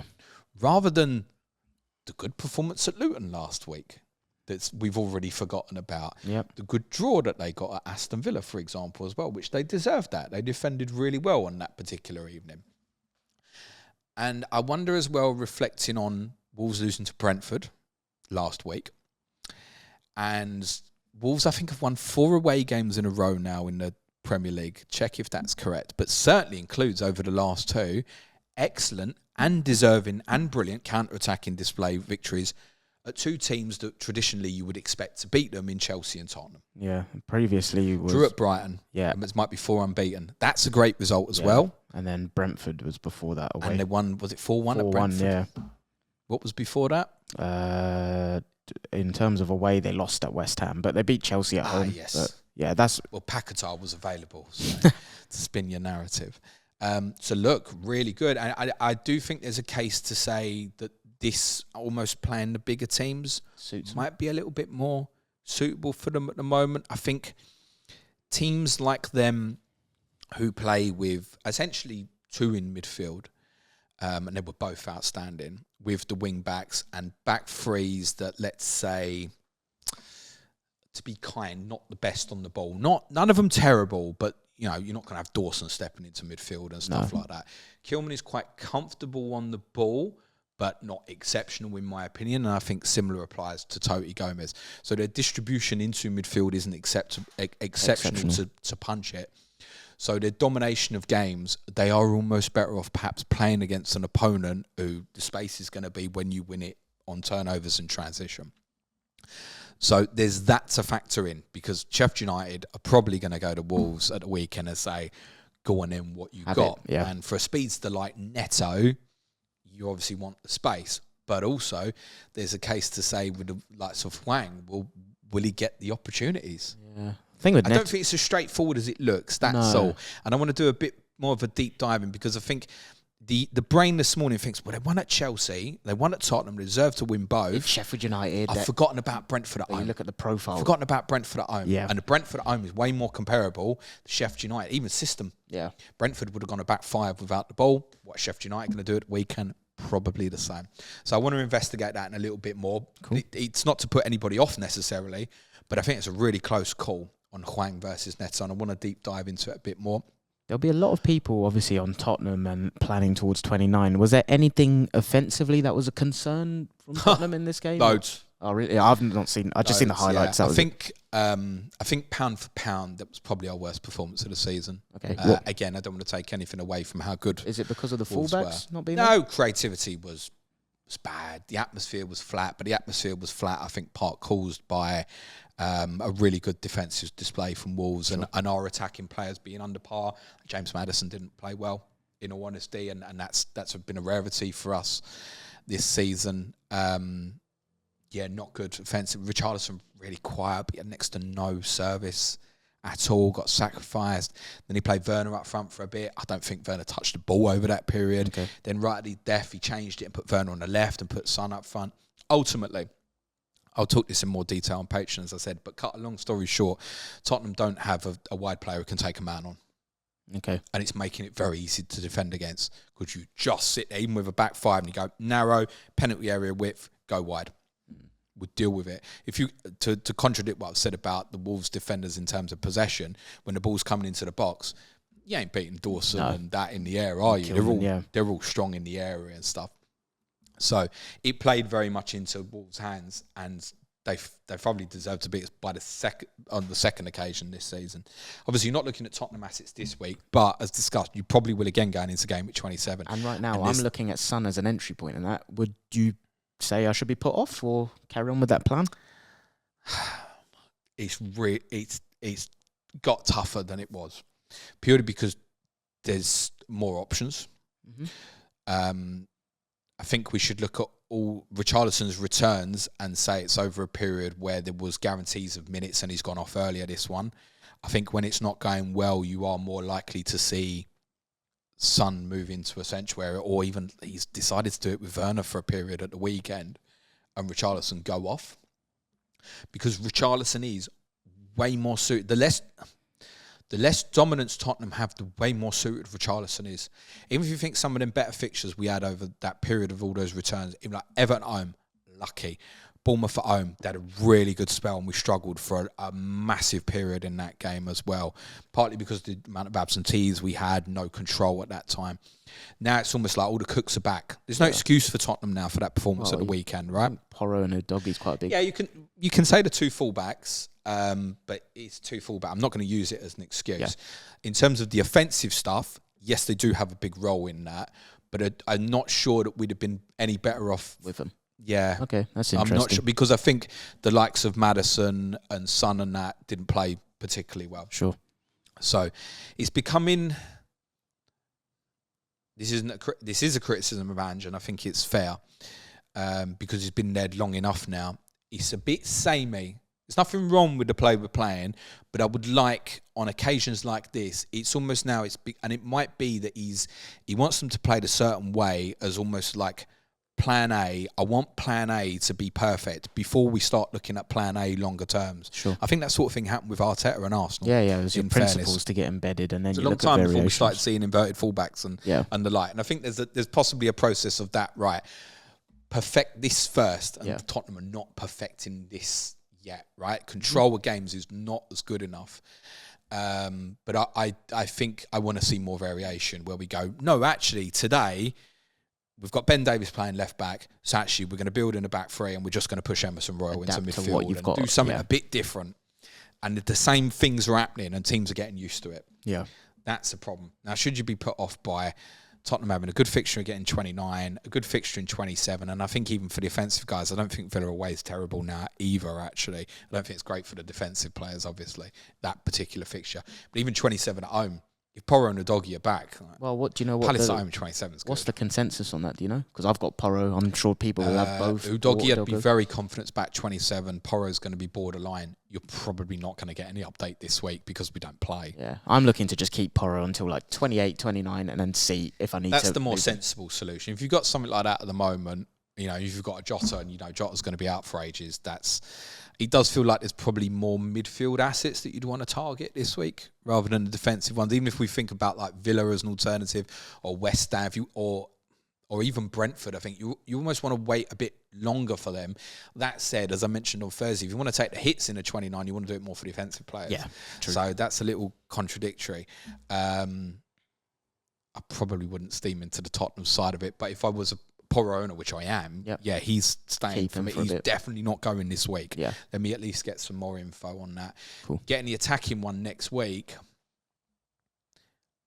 going to be difficult. I think. What Tottenham have you got right now? Just Porro? Just Porro, yeah. I think if I had to buy one in 27, it would be Son. 2 reasons for that. 1 is minutes, 2 is penalties. Okay. Other than that, I can't give you much of a reason why over the others, other than I think you might begin to doubt Richarlison's expected minutes a little bit. That doesn't mean, again, I think if you own, that's a better one to hold this week. And even if you get to 29 and Richarlison wasn't in the 11 or you had doubts about it, you're definitely getting on the pitch. Yeah. So it's probably not something to be worth a -4 to like smash him out at the end. So those who've got are probably going to hold in most circumstances. But yeah, the decision on Tottenham for 27, I think, has just become tougher. My outlook on Son will be as well that most people will probably be able to afford him. So do so because of the expected minutes for him. That security you get. And the penalties. But I wouldn't be bullish about it. Sure. That's the honest answer. For Wolves, just one more thing as well. I did say they were the midfield too, brilliant. João Gomez will get the headlines for obviously the goals, but he's ball winning, really good as well. Similar to Lamina, that is a really, really tough job from midfield two to play against our control because we just overload that central area, right? You can get swamped and done over in there. But they sat off at the right times, they pressed at the right times, they were aggressive at the right times, and when they got it, their distribution was good into the front three. So those two in midfield were really, really good for Wolves. Nice one. Let's keep it moving because, as you and I do when we talk football, we go on. So I think 8 Nori if you want a Wolves defender short term, Dawson if you want something a little bit more longer term, maybe. Bullet header incoming. Man City 1, Chelsea 1. I didn't actually see this game, but my flatmate said Chelsea were pretty impressive. Yeah, great game. And that's the second time I've thoroughly enjoyed watching the two of them. And do you know what? I did myself right. Like I recorded the game and I didn't watch it till quite a bit later in the evening, but I'd avoided everything, which I wanted to do, particularly as I had obviously the triple captaincy on Hojlund and stuff as well, and enough FPL interest in it as well. Interesting game because it was layers of, I think, Tottenham's 3-3 draw at Manchester City in it, in the sense, but a little bit different. And what I mean by that is like we could have got battered in the first half because of the chances they had, which definitely wasn't the case for Chelsea, and I think they deserved their lead. But in the second half, we had some good opportunities, but not loads. But when we had them, they were good chances, right? And it was kind of similar for Chelsea at the weekend. I mean, better touches from Jackson, the potential Sterling chance, which I think would have made it 2-0 in the second half. He had one before his goal as well, where he took a heavy touch as well, Sterling, or I think it was possibly offside. Yeah, they had some big moments. And I think a lot of it was created because of Cole Palmer's role, which I said I'd mentioned, where bad for fantasy, played a bit of a deeper role, was actually joining on occasion Fernandes and Caicedo as part of a midfield three, with Gallagher staying higher. So it was dropping into the space behind Alvarez. And it was really clever, actually, from Pochettino, if that was the design, because that was a real weak point for City. If you remember the 4-4 draw, Doku played on the left wing in that game. And we discussed after that game if part of the reason for the chaos in that game, and it was an incredible game, was because Doku played and Chelsea kept targeting that side. When Reece James played that game, you might remember Reece James assisted the Sterling goal. Can't remember. In the first half, down that side. And Chelsea kept creating chances on that side. But it wasn't just let's get it out to Palmer that side. It was drop him in and get Gusto to run off the back of that, carry Doku up the pitch. And the beauty of Palmer dropping into almost right side of a midfield three was the fact that not just with Doku on that left-hand side, but Alvarez inside of him was weak defensively. So when City were without the ball and in a resting position, Alvarez went and played central midfield with Rodri. Okay. De Bruyne staying with Haaland, that kind of 4-4-2 shape without the ball that so many teams implement. But Alvarez as a central midfielder. How did it go? Not good, No. mate. Not good without the ball. Not an overly criticism of him. That ain't his position. I think... This is what I said on Friday on our differential show. I don't think we'll see that much again against good opponents. But this is what I feel this City team, when you run at them centrally, they look vulnerable in my opinion. But they'll get away with it more against Brentford tomorrow night if he wants to do the same. And it's not to say do it again, but I think, and we must remember Kovacic was obviously unavailable, so it might have been a very different Manchester City lineup, but that caused them problems. I wouldn't take too much notice of it further forward. As why it's not a major concern from a City perspective, because I don't think we'll see that again in some of the bigger games. But there is also a desire to keep Alvarez in that team at the moment. I don't think they both play tomorrow, Alvarez and De Bruyne, that is. I think it'll probably be one or the other, and the other one will be a sub. I don't know which way that will go. Not that it matters at this particular moment in time, and whichever one plays tomorrow might have an impact on which one plays on Saturday. Yeah. Is a possibility as well. I think City play Luton, I want to say, on the Wednesday in the Cup. So there's space in between 26 and the Sunday game against United. It's fine. Plus, what did we say, obviously, last week about get a good lead against Copenhagen? So two goal advantage. Exactly. You can probably afford to take a risk or two. I'm probably not play De Bruyne in, say, the Copenhagen second leg, for example. Rodri keeps popping up, don't he? He gets these like odd returns. We've said big game Kev for how long? Yeah, big game Rodri. It's a bit like that. I feel like it's probably clutch Rodri. Yeah. Clutch Rodri. He is a clutch guy, isn't he? Honestly, the amount of times he does it, and in the biggest moments as well. Like even when he scores against the shit teams, it seems to be like 5 minutes to go or something. Yeah. Really, really big moments, and he's come up for them again this weekend. And you'll have heard me say a few times recently, I didn't hate it for an FPL perspective. Yeah. It's exactly that. If you knock in the goal, he's going to get good returns. Would he get 11 from the game or something, I think? I'm not sure, actually. Didn't realise it was that high. Stanley with the one return. It's because pass completion is so high. I saw something really interesting yesterday, and I don't know who posted this. Some statistical account. It's not an FPL account. But showed, I think with him, we think his pass completion is so high because he's given time. Yeah, I think it might have even been on Sky Sports that someone had shared this, but it was someone doing the work for Sky Sports rather than it just being them. But he's played 300 passes more than any other player in the league under pressure this season. Bloody hell. Just how mad that is. Yeah. So it's not just, I think Bruno Guimaraes, I think, might have been second. So it's not just he's sitting there and he's moving it side to side. Yeah, he's literally being pressed. And because the thing is, obviously, you can win it off him. You're in. Yeah. Because you've taken him out the game, and if taking him out the game is the best thing. And obviously, this was the closest, basically, City have come to losing the game with him for what? It's like 50-plus games now as a run, isn't it?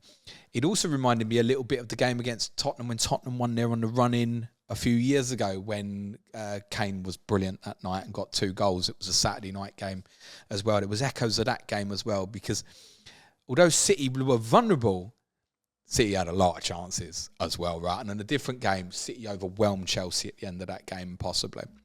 So it was a kind of a halfway house between thinking, do you know what? Chelsea probably did deserve something on the big moments they created, and I liked what they did tactically, but also knowing that actually in a different day, City would have just scored 3 or 4 and we wouldn't speak about it. And you said much. Haaland had, what was it, his highest XG? So 9 shots, 2 big chances, biggest XG in a game for City without scoring.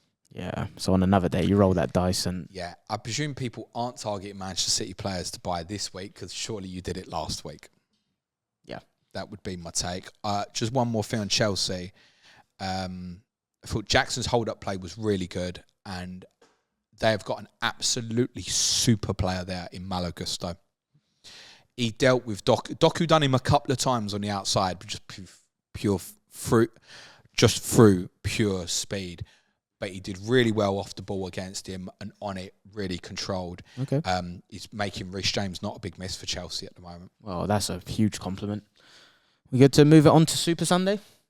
Yeah, we probably should, yeah. It wasn't so super for Sheffield United. 5-0 defeat at home. Horrible tackle from Mason Holgate. And they've conceded 65 goals.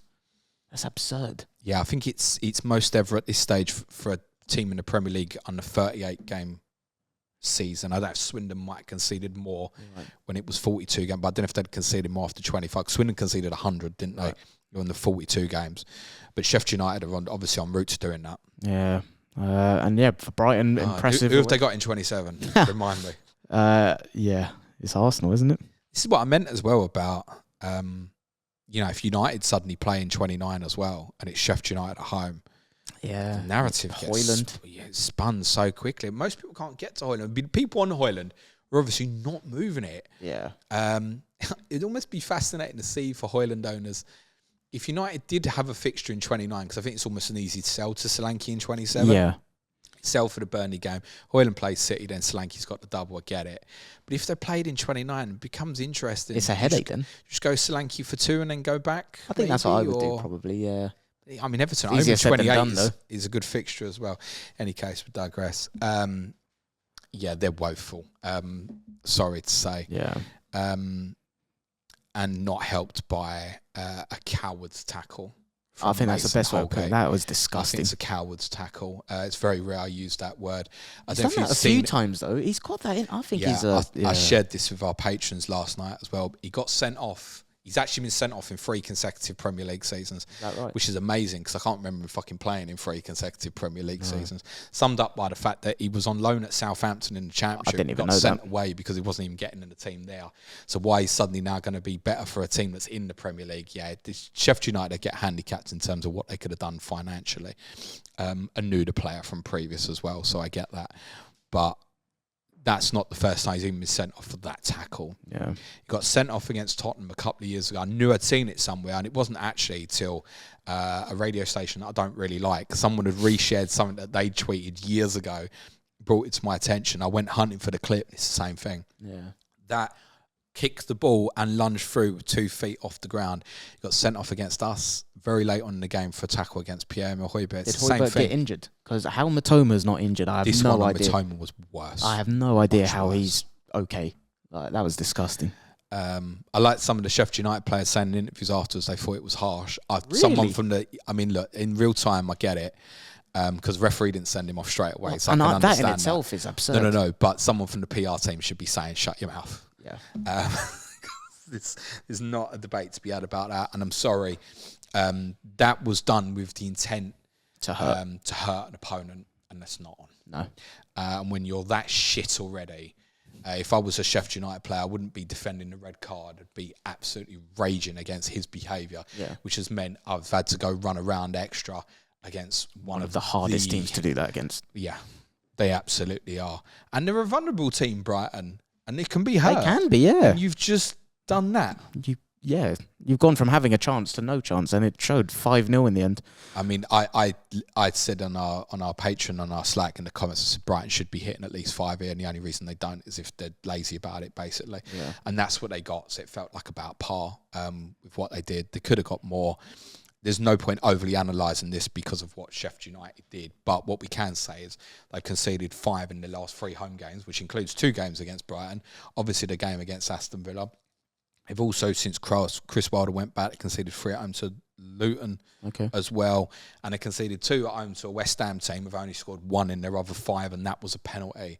So, yes, there will be a debate going into game week 27 about Bukayo Saka and whether Haaland can be taken on, I think, considering the improvements of United as well. I'll be honest, right now, it would probably still be Haaland for me. Yeah, me too. Because it's the Haaland home game. Yep. Don't want to argue. Same. But there'll be a debate definitely to be had there with Arsenal going to Sheffield United and a 9-day gap and a 5-day gap afterwards before you play Brentford as well. Yeah. So the spacing is really good, where I think it's reasonable to expect a 90 from Saka more than he got taken off at the weekend. Yeah, Could have got even more against Burnley, right? I know, Saka getting taken off. There's 2 games in a row, 2 isn't games it? in a row, yeah. What's going on here? I know. He's post Dubai. They've been a different team.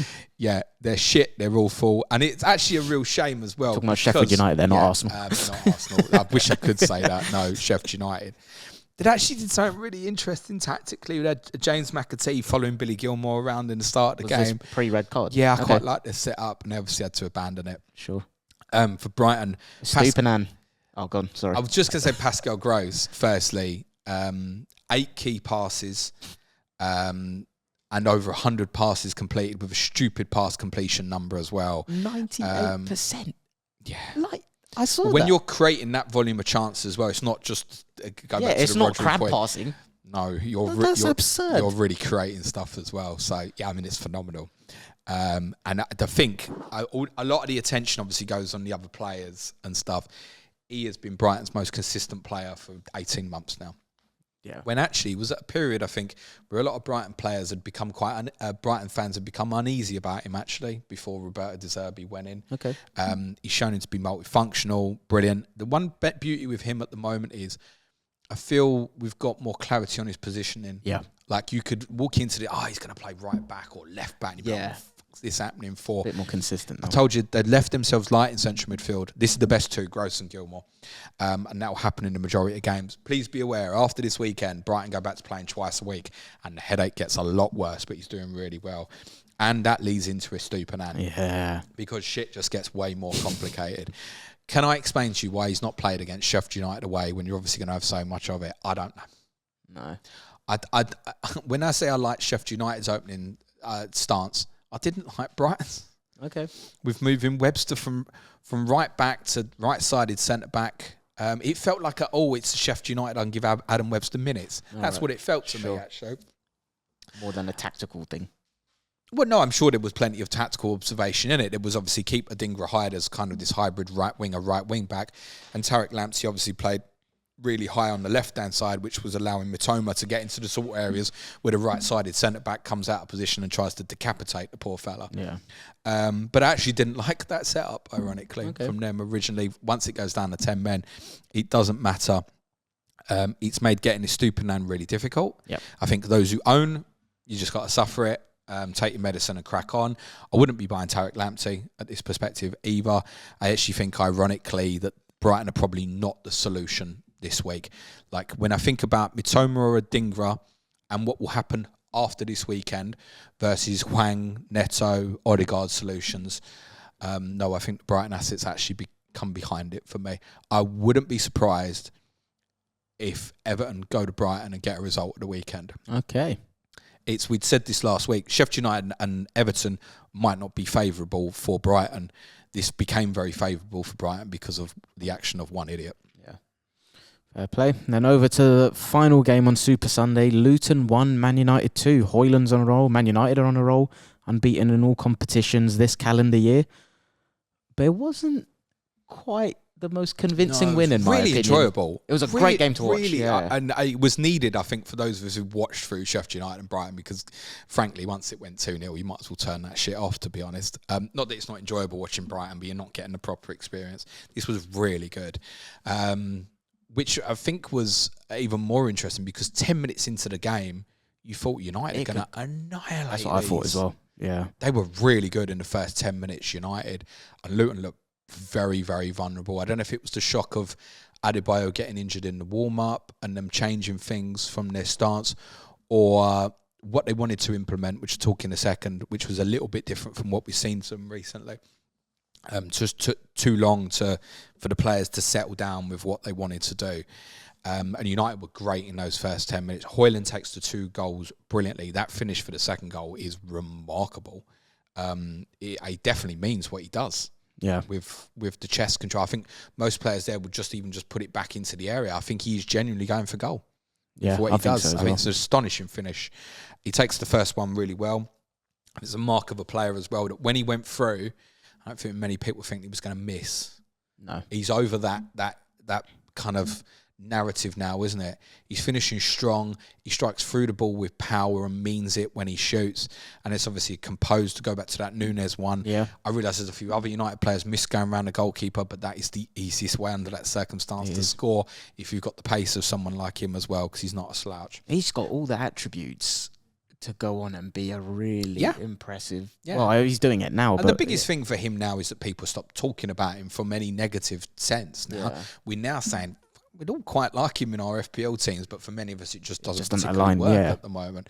But I'm sure there are people that will be thinking this week, well, I'll go from Alvarez to Hojlund because I don't want to look at Solanke against City for that this weekend. But then you've got the reverse with Hojlund next weekend. So he's doing really well. The other United player that's doing really well is Kobbie Mainoo. Yeah, he is brilliant. His composure for his age, he looks like he's 30. The way he plays. Well, when they went through the period, particularly in the latter part of the first half, where he just became so grim for them, the only time they could get out the pitch was when they got him on the ball. I think he completed 4 or 5 dribbles in the game. Super talent. Yeah. He's at odds with everything that United are, because I think it's weird. I get it and I don't. What do you mean? I think United's tactical idea in this game was to go direct as quickly as possible. Yeah. And it worked. To an extent. Well, you look at the chances they had. But it's also that made them not great on the eye in terms of you're looking at the game, question they didn't have any control. Why can't you go to Luton and have control? Yeah. And to be fair, Chelsea went there and nearly blew a 3-0 lead, right, and completely lost control. Arsenal we saw it was difficult for your team. You were losing there. City were losing there. And we've spoken about this once we've kind of got Barkley and Lokonga together in the team. The narrative have changed, and they play some really good stuff. Really good stuff, yeah. Through midfield, which was also a little bit different in this game because the real change was with the selection of Tahi Chong, who they've been playing with a 2 behind a 1 at the moment. And it was still that, where Chong joined as one of the 2 behind the front man, even though Adebayo didn't play. But out of possession, they locked Chong into a more defensive role to make a midfield 3, to give a little bit more protection. I think it was it was to help against an overload of making sure that Mainoo and Casemiro and also Bruno Fernandes in pockets couldn't maintain control. And it gave a little bit more security to Doughty on that side against playing against Dalot and Garnacho when United wanted to advance as well. And they functioned between the 2 in terms of their movement between the 3 in midfield and the 2 midfield, like a very good team. Yeah. I quite enjoyed watching them. I did. And they were unlucky. But that said, at the same time, United had enough chances to kill the game. Yeah. So, strange. I think you could spin your narrative either way on them. I think Luton Assets, for the majority, is going to be a hold through this week because of, obviously, the double coming up in game week 28 and what will be a probable fixture about game week 29. You will know definitely whether that happens or not before game week 27. Remember, FA Cup 5th round replays can't go to replays. So it will all be decided before game week 27, including the draw, the probability for the doubles, etc. Yada, yada, yada. Afterwards, Chip Strategy podcast the next day, February 29th, we'll do all that. For United, at this minute, wouldn't go near Fernandes or Rashford. Yep, agree. To be honest, if they're all the same price, I'd have way more interest in Garnacho, who, despite the 5-pointer, should have had a lot more from this. He's had a shit ton of efforts in the game, which included his own sort of 1v1, which he over-egged it in the end. Really good talent. It's coming for him. There will be a point, I don't know if it's this season or next season, but he's going to be in all our teams. Yeah, I agree with that as well. I think there is an explosive nature and a very good promising player there. He got like 16 points a couple of weeks ago or something. I think he's the sort of one I'd mark out now and went, well, let's say he just has a solid but unspectacular finish to this season, and let's say he starts next season at, say, 6 million or something. He's in. Yeah, I think a lot of us would start next season with him subject to what his price would be.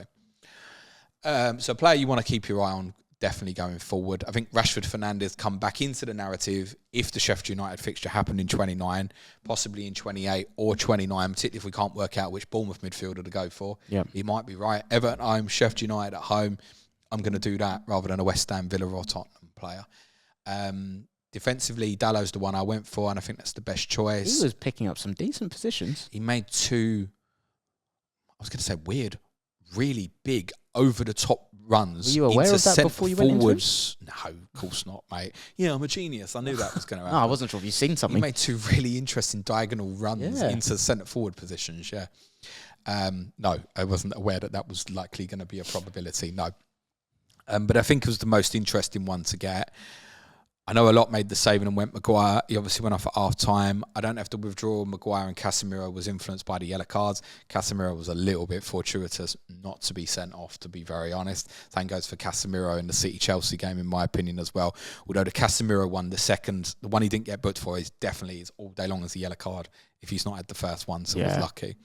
But the substitutions may have been that he's gone, I don't want to go down to 10 men here. And actually, I thought Johnny Evans in the second half defended really well. Yeah. They went a bit deeper. They defended the penalty area pretty well under that. Luton didn't complete too many of their crosses in that second half period, it didn't feel. So Maguire might be under threat. Shaw went off injured at half-time again, second consecutive game. I presume an injury. I mean, Bene was giving him so many problems that it might just be that actually, no, changed it. Because again, you couldn't say Lindelof did any worse. No. And I think the biggest thing actually for Luton was there was a period where United kind of locked in with 20 minutes to go, what you got now? And Luton had run out of energy. Yeah. And there's something to think about there in terms of the double in 28 as well. Because, again, similar to Bournemouth, if Luton do play in 29, remember, it will be Saturday, Wednesday, Saturday. And it's going to be interesting to see how they go from Sunday playing United to Liverpool Wednesday. And admittedly, these two games are tougher than what they've got in 28 and 29. But it'd be interesting to see. I wouldn't be surprised, even if with the Liverpool absences, if that game becomes quite easy for Liverpool on Wednesday. Yeah. If there's some tired legs, etc. Losing Adebayo's a blow. We obviously don't know how long for at this moment. So again, until you got more info, it's probably a hold at the moment. Doughty's a bit of a FPL community darling. And he will be. Ex-Lively. He will be. He will be. Yeah, but he did. But it's the right one. Yeah, he was returned. up there. There's good underlines again. Yes, there's no return. But I think none of us went there thinking, no, he's going to get 15 points every week. No, but I mean, it was never really that case anyway. It was the potential was there. Yeah, that's and like you look at that double, I know I agree with you about the title. There's also other than Arsenal, who's keeping enough clean sheets at the moment to feel like anyone else is worth trusting to punt this guy who's really offensive and fun to watch. Yeah. Right, lovely stuff. That's it, all covered. Hour and 42 minutes. Not outrageous. Not outrageous. We've got time for one question because there's a good one in there. Go on, do it. Go on. Jimmy the Claret. Hope you're good, mate. Claret FPL. Can you shout out a defender, midfielder and forward that you can get in the run-up to free hit 29 that non-free hitters won't be able to prioritise? Hang on, sorry. So for someone who is free hitting in 29? Yep. Okay, so we're talking about like the that other question. wings. Yeah. So he's looking to get an edge on you and me, basically. Defender, midfielder, forward, yeah? Yep. And this is to carry through free hit in 29. Mm-hmm. Right. Forgive me and allow me to refer to something on my planner for my free hit 29 crowd. Instinct is to think Bournemouth because the fixtures are great afterwards, but I wouldn't go midfielder at the moment. And I don't think you can include Solanke because a lot obviously will go there. So I think Senesi or Zabanye. Senesi is a little bit more upside, but can you just check Senesi's yellows? I feel like he's on quite a few. I checked it earlier when you were talking about it. He's on 7. Is he? Yeah. I think that's okay. It is for 28. You won't have a problem there, but you might want this for the fixtures afterwards as well, because as said, that run of games afterwards for Bournemouth is absolutely terrific, isn't it? Everton at home 30, Palace at home 31, Luton away 32, and I don't think United at home 33 causes any concerns, and 34 could even be a double. Yeah. Which would be, for the record, if that happened, it would be Villa away and Wolves away, but still a bloody double, right? So I think Bournemouth, but I don't think, I can't say Solanke and stuff. So let me say defensive. Let's say Senesi. Okay. Midfielders, I don't want to say Odegaard. Why? Because I think most can get there, and I think the question is laced to say like who can't. Yeah. Like I think if people have got like Jotas and stuff this week, it's not that you can't get there. Yeah. You're almost making a choice if you don't not to maybe. So I think it's more the ones that potentially come in for afterwards. So I think a forward one to name would be Isak if he can get himself fit. I like that as a shout. Because of what we'd said about the forwards and Newcastle's good run coming into 30. An interesting one in midfield will be for those who have sold Cole Palmer. Actually, 'cause Chelsea too, from game week 30, go into a really good run of fixtures on the other side as well, like Chelsea walking to Burnley at home from game week 30. So if you're running, but then I guess if you're running through, You're going to wild card. well, no, it's probably more. There's more chance you would have kept him. If you're running through to 29, it's probably more case that those people will probably still own Cole Palmer under that circumstance. I think Isak up front, Senasai at the back, midfield.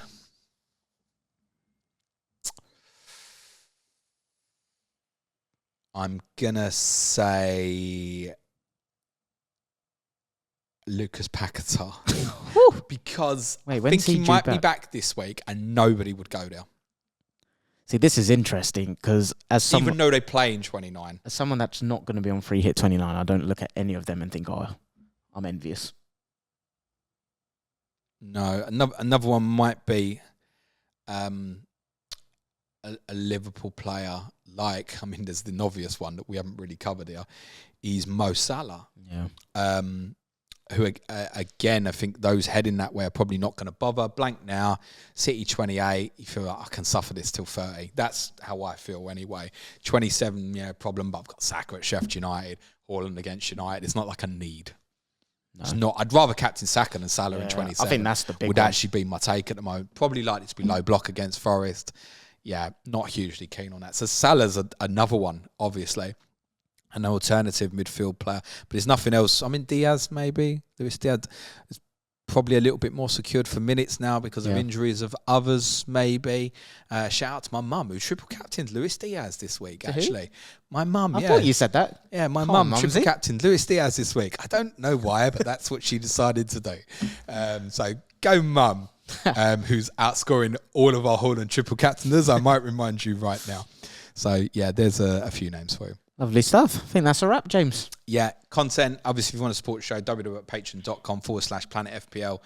If you want the additional content, or if you want to just support the show and the free stuff, which this week includes tomorrow, COTC, Man United versus Forest with Gary Robinson, Dara Cohen, Sky Fantasy Wednesday. Clayton's going to be back with me Thursday. We're going to do a little extra game week review pod, just half hour or so, to cover off the additional games for the doublers this week. So City, Brentford, Liverpool, Luton. And we'll discuss tonight's Monday night football between Everton and Crystal Palace as well. And then Friday, I'll be streaming Ask James stream. Deadline Saturday is later. It's a 1:30pm UK time deadline. So the deadline stream is scheduled for 12:30pm UK time on the Planet FPL YouTube channel, which is very close to 15,000 subs. So hit the like button and hit the sub. Lovely stuff. And thanks to Az at Black Box, who did the best ever sale of Patreon that I've ever seen on Black Box last week. So shout out Az and Mark. Nice one. Cheers, guys. No, he's not on the payroll. Right, that's everything. Super. Stay safe. Be nice to each other, everyone. Play it your way. Cue music, please. Man sharp. Didn't even get to say ciao for now. Fuck that. Oh, I did a wee.